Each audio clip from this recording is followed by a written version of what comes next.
Without smile Modi ji क्या कह रहे हैं, पहले ध्यान से सुनिए। बर्तन को उल्टा करके उसमें छेद करके एक पाइप डाल दी और जो गटर से गैस निकलता था वो पाइपलाइन से उसके अपने चाय के ठेले में ले लिया और वो चाय बनाने के लिए उसी गैस का उपयोग करके चाय बनाता था। सिंपल सी टेक्नोलॉजी। देखिए ये तस्वीर एआई जनरेटेड है, पर आपको समझाने के लिए यहाँ पर लगाया गया है। पर मोदी जी क्या कह रहे हैं, इनकी बात तो पूरा सुन लीजिए। 2 पशु है, उसका जो गोबर निकलता है, तो मैंने अपने घर में ही एक छोटा सा गैस का प्लांट बनाया हुआ है।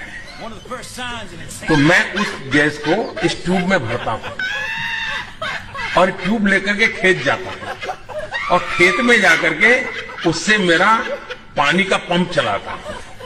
आप कल्पना कीजिए। देखिए समय सबका आता है और असल में देश में एलपीजी क्राइसिस चल रहा है। सरकार इस पर क्या कर रही है, देश की क्या हालत है, यहाँ पर आप लोग समझिए। मिडल ईस्ट में जंग चल रही है और इसका असर भारत में एलपीजी पर क्यों आया, ये भी आपको समझ में आ जाएगा।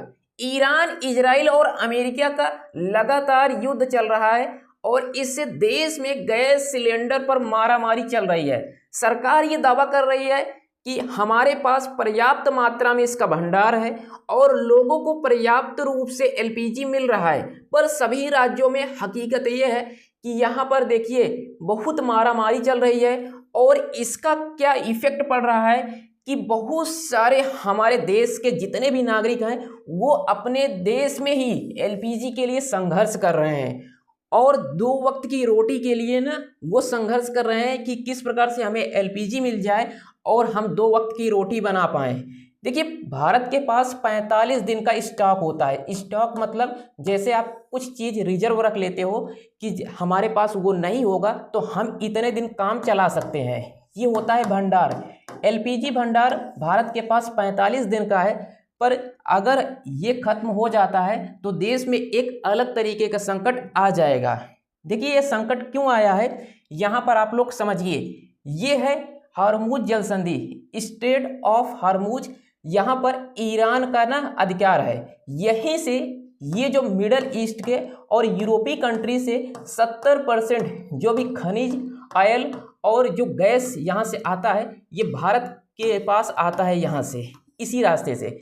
ईरान इसी को ब्लॉक कर दिया है और भारत को आने जाने के लिए रास्ता नहीं दे रहा है।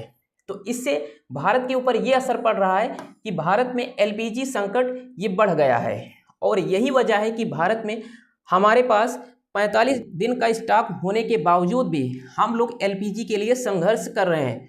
और हालत ये हुई है कि अब ग्रामीण इलाकों में 45 दिन का टाइमलाइन बढ़ा दिया गया है कि आप 45 दिन में ही सिलेंडर को बुक कर पाएंगे। देखिए जो गैस एजेंसी वाले होते हैं ये अपनी अलग मोनोपोली चला लेते हैं, ये आपदा में अवसर ढूंढते हैं। और एक रिसेंटली अभी कल का ही मामला क्या आया कि पवन वर्मा, ये गोरखपुर के हैं, इनको आप बड़े ध्यान से देख लीजिए, ये अभी सलाखों के पीछे हैं। ये आशीष गैस सर्विस के ये मालिक हैं और ये अपनी गैस एजेंसी में सिलेंडर को डंप करके रख लिए थे और लोगों को ऊंचे दामों पर ये बेच रहे थे।